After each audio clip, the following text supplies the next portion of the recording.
घुंघराले बाल। राइना बचपन से ही खूब सुंदर थी। उसके लंबे लंबे घुंघराले बाल से हमेशा उसका चेहरा ढका रहता। अरे भूत बनकर घूमती रहती है, चल तेरे बाल कटवा दूं। अच्छा, क्यों भला? स्कूल में तो सारा वक्त बांधकर घूमना पड़ता था। अब तो मैं कॉलेज जाऊंगी और बाल खोल कर घूमूंगी। हाँ। अरे ये बाल देख रही है, ऐसे लगता है जैसे मधुमक्खी का छत्ता। खैर, घने घने घुंघराले बालों से राइना सुंदर तो लगती, लेकिन उसे संभालना उसके लिए बड़ा काम था। माँ, अरे माँ, शैम्पू खत्म हो गया है। इस बार वो वाला लाना ना, जो घुंघराले बालों को और बाउंसी बनाता है। माँ ले आना, हाँ जरूर से। कल मेरा कॉलेज का पहला दिन है, मैं चाहती हूँ सब मुझे देखकर जले। अगले दिन राइना कॉलेज पहुँचती है, जहाँ एक लड़का उसे छेड़ते हुए कहता है, अरे लगता है चाउमीन में सोया सॉस कुछ ज्यादा ही गिर गया। अरे मुझे तो चेहरा दिख ही नहीं रहा। लड़कियां भी राइना का मजाक उड़ाती है। अरे यार, ये कंगना की कॉपी करके कौन आया है? लोकल कंगना और कौन? राइना को सभी पर गुस्सा आता है, लेकिन वो कुछ नहीं कहती। स्कूल में तो बाल बंधे ही रहते थे, लेकिन कॉलेज में राइना एक लड़की से कहती है, हाय, मेरा नाम राइना है, मुझे आर्ट्स डिपार्टमेंट में जाना है। कहाँ से है रास्ता? अपने बाल हटा कर देखो, सामने ही बोर्ड लगा है। राइना को कॉलेज में भी दोस्त बनाने में दिक्कत आ रही थी। वो रोते रोते घर आ जाती है। माँ, मैं क्या करूं? आज तो सारा दिन लोगों ने न जाने क्या क्या बोलकर मेरा मजाक ही बना कर रख दिया। माँ प्लीज कुछ करो ना मेरे बालों का। मैंने तो पहले ही कहा था कटा दे, पर तू। अरे कटाने से क्या होगा, उल्टा जो थोड़े बांध कर ये इन्हें समेट सकती है ना, वो भी नहीं कर पाएगी।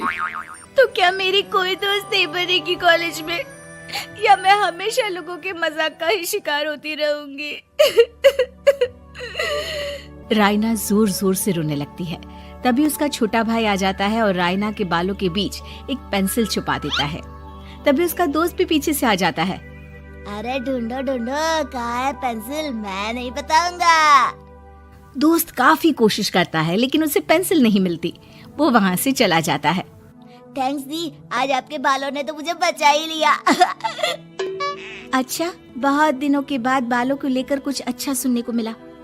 मुझे भी पहले लगता था कि मेरे बाल सबसे सुंदर है, लेकिन अब पता चला। अरे क्या पता चला, क्या हो गया?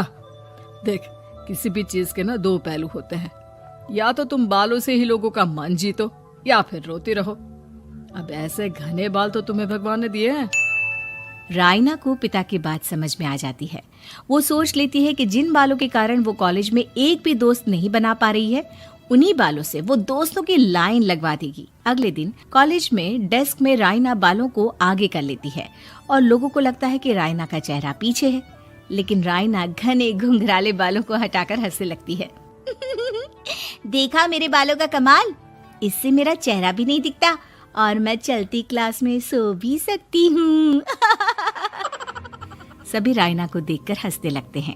क्लास में परीक्षा चल रही होती है, तो राइना अपने बालों में चीटिंग के पेपर छुपा छुपा कर आसपास के बच्चों की मदद भी कर देती है, जिसके बाद से तो राइना क्लास की हीरोइन बन जाती है। वाह राइना, तेरे बाल तो बहुत कमाल के हैं। मैं तो इन्हीं के कारण पास हो गई। और पता है, मैं तो अपने काम का सामान राइना के बालों के बीच में ही फंसा देती हूँ। जैसे जैसे काम होता है वैसे वैसे इस्तेमाल करती हूँ। अब तो क्लास में हर कोई राइना के साथ बैठने की जिद करता। राइना में इसे लेकर घमंड आ जाता है। उसे लगता है कि वही क्लास की सबसे डिमांडिंग लड़की है।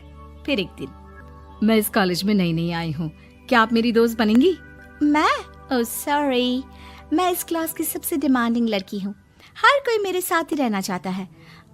एक काम करो ना, वो पीछे की सीट दिख रही है, जाओ जाकर वहीं बैठ जाओ। लड़की को राइना की बात बहुत बुरी लगती है, लेकिन वो करती भी तो क्या, जाकर चुपचाप पीछे की सीट पर बैठ जाती है। तो आज का लेसन सबने याद किया है ना बराबर से? जितनी भी चीटिंग करने वाली लड़कियां थी, वो राइना के पीछे जाकर बैठ जाती है और जोर से चिल्लाती है, जी मैम, सब कुछ याद है, कहीं से भी पूछ लो, हम तो मास्टर हैं मास्टर। क्यों? ये बोलकर वो रायना के कंधे पर हाथ रख देती हैं। रायना भी खुश होती है कि कॉलेज की सबसे स्मार्ट लड़कियों का ग्रुप उसका दोस्त है। पीछे बैठी वो लड़की देखती है कि कैसे मैडम के सवाल लड़कियां रायना के सर को देखकर दे रही है। शाबाश, मुझे खुशी है कि तुम लोग इतनी अच्छी पढ़ाई करने लगी हो। मैं प्रिंसिपल से कहकर तुम लोगों की स्कॉलरशिप की बात करूंगी, जिससे तुम लोगों के माता पिता का पैसा जो फीस में लग रहा है वो बच जाए। सभी लड़कियां खुश हो जाती हैं। टीचर के जाने के बाद एक लड़की कहती है, गर्ल्स, अब हम लोग ना सिर्फ सबसे स्मार्ट बल्कि सबसे इंटेलिजेंट भी हो गए हैं। इसी बात पर आने वाले संडे को मेरे घर पर पार्टी, सबको आना है, ओके? सभी लड़कियां पार्टी के लिए एक्साइटेड हो जाती हैं। रायना भी। माँ, मेरे कॉलेज की सबसे स्मार्ट लड़की ने पार्टी रखी है संडे को। मैं भी वहाँ सबसे अच्छी दिखना चाहती हूँ, लेकिन ये बाल।